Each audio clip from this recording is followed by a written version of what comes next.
Good morning मेरे प्यारे बच्चों। क्लास 6 दिव्यांजलि संस्कृत पाठमाला 1। इस बुक में आज हम आपादान कारकः पंचमी विभक्ति पढ़ेंगे। आपादान कारक होता क्या है? आपादान का मतलब होता है किसी चीज़ से अलग होना। यानी पेड़ से पत्ते गिरते हैं तो पेड़ से पत्ते अलग हो गए तो वह आपादान कारक कहलाता है। यह पंचमी विभक्ति होती है। आपादान कारकः जब संज्ञा या सर्वनाम के किसी रूप से किन्हीं दो वस्तुओं के अलग होने का बोध होता है तो वहाँ आपादान कारक का प्रयोग किया जाता है। समझिए कि जैसे संज्ञा या सर्वनाम के किसी रूप से कोई दो वस्तुएं अलग होती है तो वह आपादान कारक कहलाती है। आपादान कारक में पंचमी विभक्ति का प्रयोग किया जाता है। कौन सी विभक्ति? पंचमी विभक्ति का प्रयोग किया जाता है। इसका चिन्ह से यानी अलग होना होता है। जैसे वृक्षात् पत्राणि पतन्ति। वृक्षात् यानी वृक्ष, पत्राणि पत्ते, पतन्ति यानी गिरते हैं। वृक्ष से पत्ते गिरते हैं तो यह पेड़ से पत्ते अलग हो गए तो यहाँ पर आपादान कारक होगा। आपादान कारक रूपाणी। आपादान कारक के रूप किस प्रकार से हैं? एक वचन, द्विवचन और बहुवचन। पुल्लिंग में देखिए बालकार्त, बालकाभ्याम, बालकेभ्यः। पुल्लिंग में एक वचन में एक बालक से, बालकाभ्याम यानी दो बालकों से, बालकेभ्यः यानी अनेक बालकों से। स्त्रीलिंग में बालिकायाः यानी एक बालिका से, बालिकाभ्याम दो बालिकाओं से, बालिकाभ्यः अनेक बालिकाओं से। नपुंसकलिंग में फलात् यानी एक फल से, फलाभ्याम दो फलों से, फलेभ्यः यानी अनेक फलों से। यहाँ आप देखिए कारक चिन्ह भी से होता है परंतु वहाँ से का अभिप्राय क्रिया का साधन होता है। यानी कारक का चिन्ह भी से होता है और यहाँ भी से बताया है, पर यहाँ पर क्या है, कोई चीज़ किसी से अलग होती है तो उसमें इसका प्रयोग किया जाता है, तो उसमें से का प्रयोग होता है। किम शब्द के रूप देखिए एक वचन, द्विवचन और बहुवचन। पुल्लिंग में कस्मात् यानी किस से, काभ्याम यानी किन दोनों से, केभ्य यानी किन सब से। स्त्रीलिंग में देखिए कस्याः यानी किस से, काभ्याम यानी किन दोनों से, काभ्य यानी किन सब से। नपुंसकलिंग में कस्मात् यानी किस से, काभ्याम यानी किन दोनों से और काभ्य यानी किन सब से। अगर हम एक वचन लिखते हैं और वो पुल्लिंग हो तो कस्मात् लिखेंगे, और अगर द्विवचन लिखते हैं और वह पुल्लिंग हो तो काभ्याम, और बहुवचन में लिखेंगे बहुत सारों के लिए पुल्लिंग हो तो केभ्यः। उसी तरीके से अगर स्त्रीलिंग लिखना है यानी कोई लड़की हो, बालिका हो, तो उसके लिए हम एक वचन में लिखना है तो कस्या, द्विवचन में लिखना है तो काभ्याम, और अगर बहुवचन में लिखना है तो काभ्यः। उसी तरीके से अगर कोई नपुंसकलिंग यानी कि निर्जीव वस्तु हो तो उसके लिए हम एक वचन में कस्मात्, द्विवचन में काभ्याम और बहुवचन में काभ्यः लिखते हैं। तो इसमें हमें कुछ वाक्य दिए हुए हैं कि इन सब का प्रयोग किस प्रकार से किया गया है। देखिए आप, वानरः कस्मात् कूर्दति।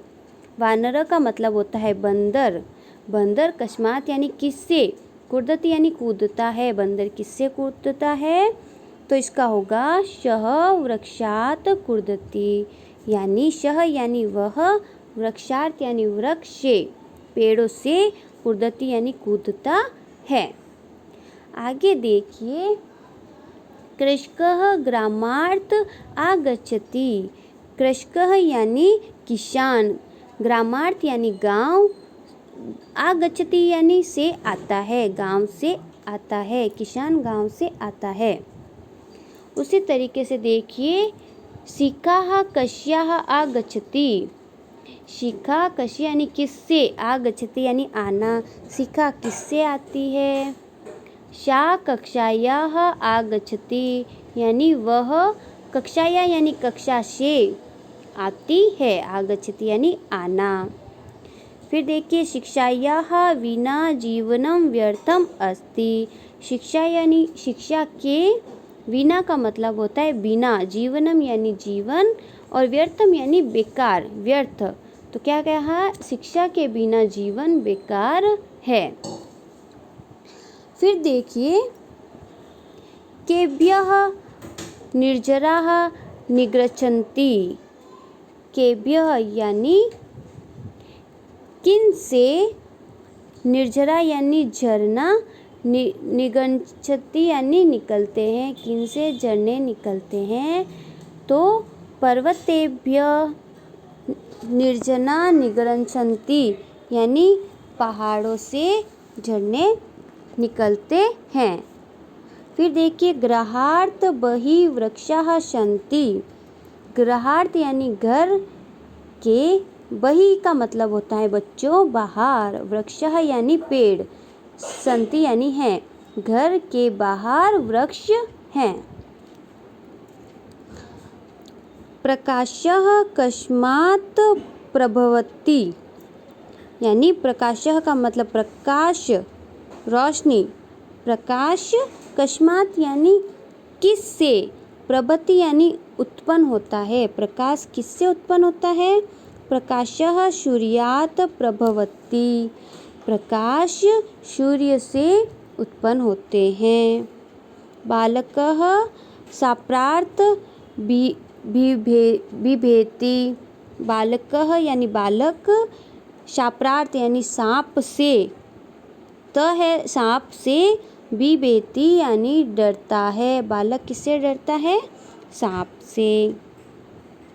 शिष्ट अध्यापकार्थ ज्ञानम प्राप्नोति। शिष्ट यानी शिष्य, शिष्य अध्यापकार्थ ज्ञानम प्राप्नोति यानी शिष्य अध्यापक से, ज्ञानम यानी ज्ञान, प्राप्नोति यानी प्राप्त करते हैं। माता देवालयात् प्रसादम आनयति। माता देवालयात् यानी मंदिर से, प्रसादम यानी प्रसाद, आनयति यानी लाती है। वृक्षेभ्यः फलानि पतन्ति। वृक्षेभ्यः यानी पेड़ों से, फलानि यानी फल, पतन्ति यानी गिरना, पेड़ों से फल गिरता है। छात्राः गृहार्थ विद्यालयं गच्छन्ति। छात्र गृहार्थ यानी घर से, विद्यालय विद्यालय जाते हैं, छात्र घर से विद्यालय जाते हैं। शाखाभ्याम पुष्पाणि पतन्ति। शाखाभ्याम, देखिए बच्चों, शाखा होती तो वो एक वचन होता, परंतु यहाँ शाखाभ्याम लिखा है तो दो शाखाएं यानी टहनियाँ, दो टहनियाँ से पुष्पाणि यानी फूल गिरते हैं। मेघेभ्यः वर्षा भवन्ति यानी मेघेभ्यः यानी बादलों से, वर्षा भवन्ति यानी वर्षा होती है, बादलों से वर्षा होती है। अब इनके विशेषता देखिए। उपपद विभक्ति, विना, बहि, भी धातु नियम पूर्वक विद्या ग्रहण करता है। इन सभी शब्दों के साथ आपादान कारक का प्रयोग किया जाता है। प्रश्न निर्माण करते समय कस्मात् के स्थान पर कुतः का प्रयोग किया जा सकता है। कुतः अव्यय है तो इसका अर्थ होता है कहाँ से। ये कहते हैं कि आप कस्मात् की जगह कुतः भी प्रयोग में ले सकते हैं, जिसका अर्थ है कहाँ से। जैसे प्रकाशः कस्मात् प्रभवति, प्रकाश कहाँ से उत्पन्न होता है, तो हम ये भी बोल सकते हैं प्रकाशः कुतः प्रभवति। इसका भी मतलब कहाँ से ही होता है। शब्दकोश देखिए। कृषकः मतलब किसान, ग्रामार्थ का मतलब होता है गांव से, निगच्छति यानी निकलते हैं, गृहार्थ यानी घर से, मेघेभ्य यानी बादलों से, और देवालयात यानी मंदिरों से, ज्ञानम यानी ज्ञान से, निर्जरा यानी झरने से, बही यानी बाहर, प्रकाशः यानी रोशनी, सूर्यात यानी सूरज से, सपार्थ यानी सांप से, प्रभवती यानी उत्पन्न होता है, बिभेति यानी डरता है।